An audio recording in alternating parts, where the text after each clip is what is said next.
Most TCP connections begin with a 3-message exchange before the server treats the connection as fully established. That's one round trip before your HTTP request, database query, or SSH session can begin. But why 3? Why not just 0 or maybe 1? If both computers already know each other's IP address and port, why not start sending bytes immediately? Let's build a TCP handshake from scratch and see what breaks at 0 messages, then 1, then 2, and by the end, the 3-way handshake should feel like the smallest design that actually works. Before we ask how TCP starts a connection, we need to define what a connection is. At the layer below TCP, we have the Internet Protocol, or IP. IP moves packets from one machine to another using their addresses. Every IP packet carries a source and destination addresses, and TCP adds a source port and destination port, so the operating system knows which program owns which packet. A TCP conversation is labeled by a 4-tuple: source IP, source port, destination IP, and destination port, and it allows two programs to exchange information over the internet. These 4 values identify a connection, but that's not what a connection is. A connection is the state both machines keep behind this identifier. Each side of the connection keeps send and receive states. For the bytes it sends, it tracks what has been sent and acknowledged, and for the bytes it receives, it tracks what arrived and what is missing. That state is what turns loose IP packets into a reliable stream of bytes. So the real question is, how do two machines safely create that state? And the answer is TCP Handshake. Let's start with the most aggressive design without the handshake. We will assume the client knows the server's IP and port, so it starts sending data immediately. To keep the byte stream ordered, we assign the sequence number to every byte and we start counting at 0. This seems fine at first. If byte 200 arrives before the byte 100, the receiver waits. If byte 100 arrives twice, it drops the duplicate. But this setup hides 2 separate problems. The first problem is the client doesn't know if the server exists. And the second problem happens due to initial sequence numbers starting at 0 for every connection. Let's imagine a client opens a connection. It sends some data and then it closes it. A few packets from that old connection can get delayed somewhere in the network. And a few seconds later, the client opens a new connection to the same server and reuses the same client port. The connection identifier is the same in this case. Now the old packet with the same identifier finally arrives, and its sequence number fits what the new connection expects. The server has no way to know it came from the previous connection, and the old data can land inside a fresh stream. I call this the zombie packet problem. The solution is to avoid starting every connection at the same number. Instead, every connection has a fresh start, unpredictable 32-bit number.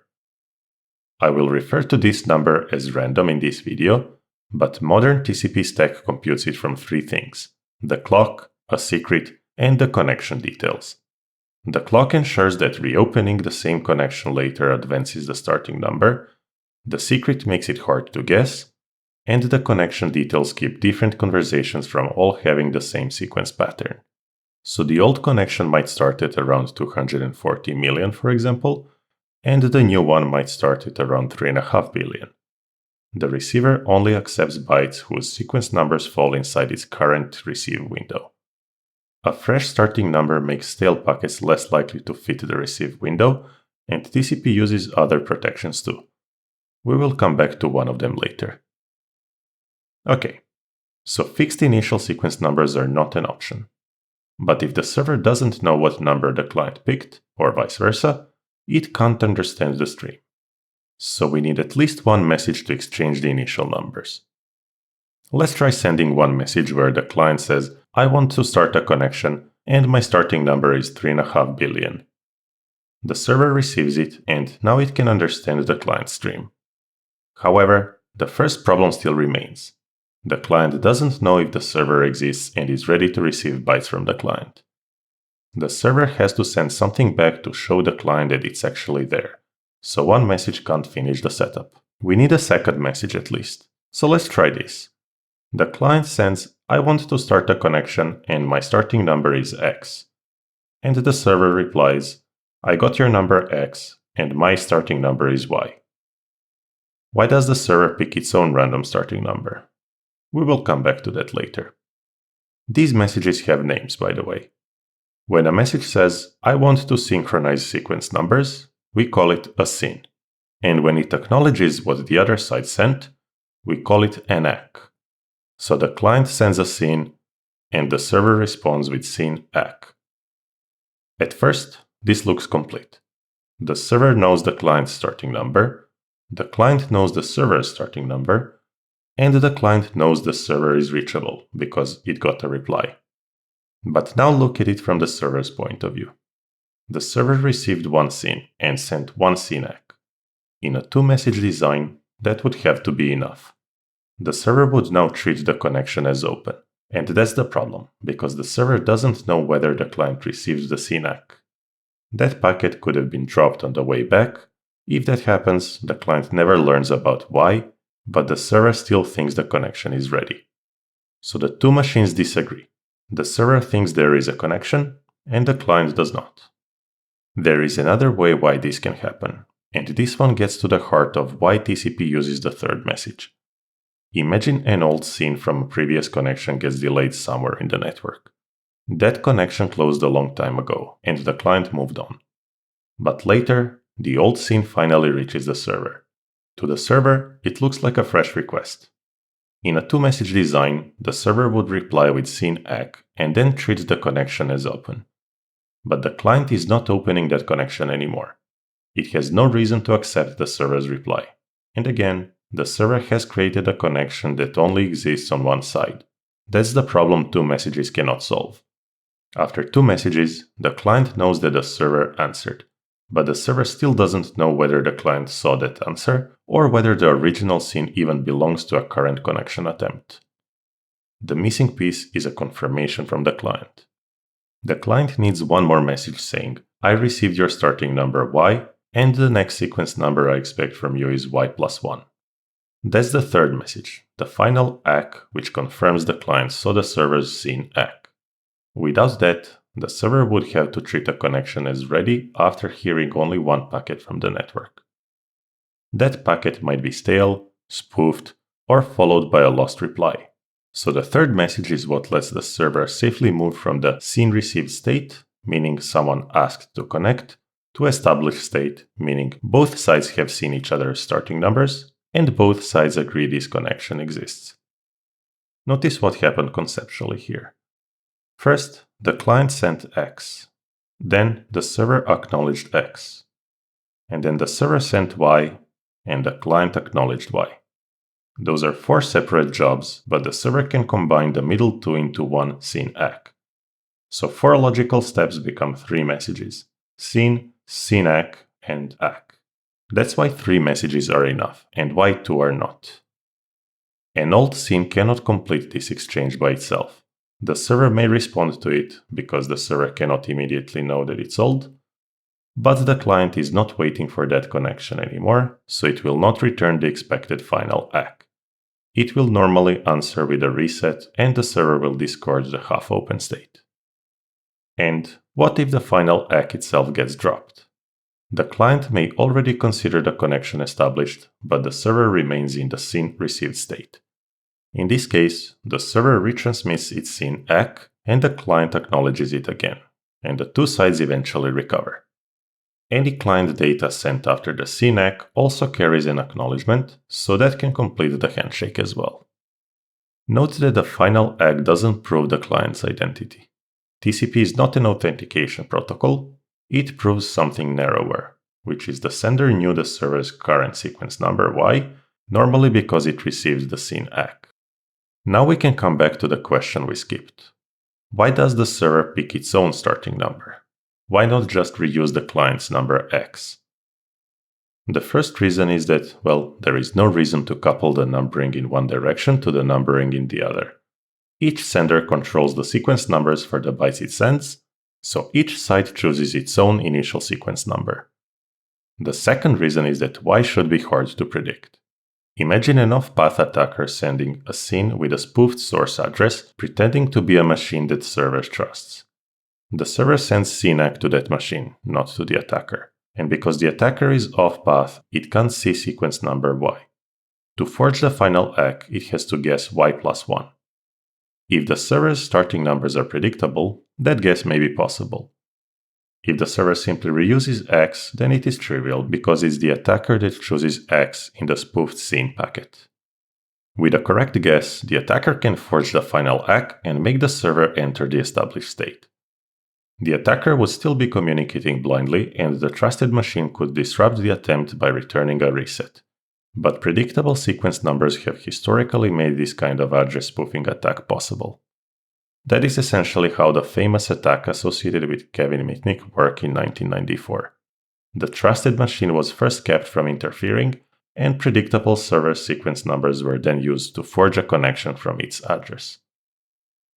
Modern TCP makes initial sequence numbers difficult for an off-path attacker to predict. But this still isn't an authentication. Real authentication has to come from a cryptographic protocol such as TLS or SSH. Okay, so the three-way handshake gives TCP the right correctness rule. The server does not treat the connection as fully established until the client acknowledges the server's SYN. But there is still a cost. While the server waits for that final ACK, it normally remembers a half-open connection. That state includes the endpoint address and ports, sequence numbers, timers, and enough information to recognize the final ACK if it arrives. For one connection, that's tiny. But servers handle many connection attempts at once, and attackers can exploit exactly that waiting period. An attacker can send a large number of SYN packets, often with fake source addresses, and this is called a SYN flood attack. The server replies with SYN-ACKs and waits for final ACKs that never come. If enough half-open connections pile up, they can fill the server's connection queue, and new connections from real clients may time out or get rejected. The third message doesn't make this resource problem disappear. It provides the correct rule for establishing a connection, but the server still has to survive while it waits. One important defense mechanism is SYN cookies, which many TCP stacks can use when the connection queue is under pressure. With SYN cookies, the server encodes the information it will need into its own starting sequence number. If a valid final ACK returns, the server can reconstruct the connection state instead of having stored the normal per attempt state while it waited. That protects the connection queue from this type of attack, but it doesn't make the server immune to every high-volume attack.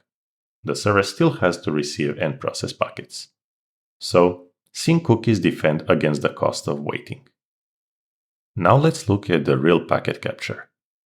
I ran TCP dump and made one HTTP request to example.com and opened the capture in Wireshark.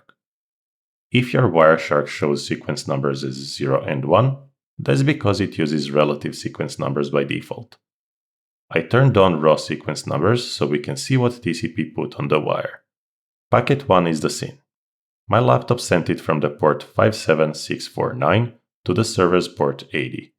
The raw sequence number is 42 million and something, and that's the client's initial sequence number. Packet 2 is the SYN-ACK. The server sends back its raw sequence number, which is 4 billion and something, and the ACK field is 240 million and something plus 1. The server is saying, I got your SYN, and the next byte I expect is one number after that. The SYN itself consumes one sequence number, even though it does not carry application data. And packet 3 is the final ACK from the client. The client's sequence number is now 240 million and something plus 1, and the ACK field is 4 billion and something plus 1, which is the server's starting number plus 1. That is the proof of life step. The client is proving it saw the server's random number. After this, the data can flow. The first HTTP bytes continue from the numbers established during the handshake. So the real packets have exactly the shape we designed. 2 unpredictable starting numbers, 2 acknowledgements, and 3 messages in total. For those of you that want to know more, there are extensions on top of this. TCP Fast Open can put application data in the SYN packet on repeat connections. But the ordinary handshake is still the clean base case. SYN, SYN-ACK, and finally ACK. Before we close, It's worth mentioning that fresh starting sequence numbers are not TCP's only defense against zombie packets. They make stale packets less likely to fit into a new stream's receive window, but TCP also tries to prevent old and new versions of the same connection from overlapping in time. After a connection closes normally, the endpoint that actively closes it usually enters the time wait state. Instead of forgetting the connection immediately, TCP keeps its for tuple around for a while. This does two things. First, imagine the ACK that finished closing the connection gets dropped. The other side will send its FIN again, and the endpoint in time wait state can respond with another ACK. And second, waiting gives the old packets time to disappear before the same for tuple is used for a new connection. During time wait, TCP normally avoids immediately reusing that for tuple. Some implementations can reuse it earlier when sequence numbers or timestamps make it possible to distinguish old packets from the new ones safely. So fresh starting numbers make old packets less likely to fit, while time wait reduces the chance that old and new versions of the same connection overlap in the first place. If this kind of design decision case study is your thing, I write a newsletter on systems trade-offs and the engineering decisions behind real software. It's free, link in the description. Thanks for watching the whole video, and I'll see you in the next one.